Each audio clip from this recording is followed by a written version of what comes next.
गोरी जवानी में मन के अपना मालिक होई अगला गादम पानी में बुझले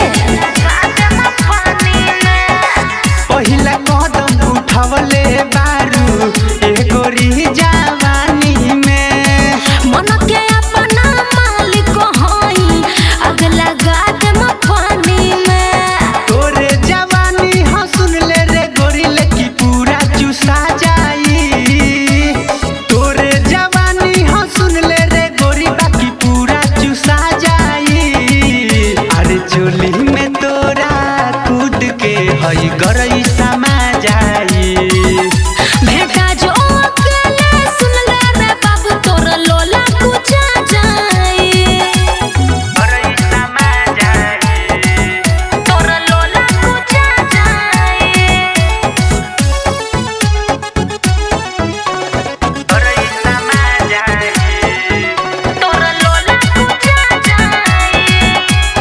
गरई समा जाई या तो रंजित लाल के कइले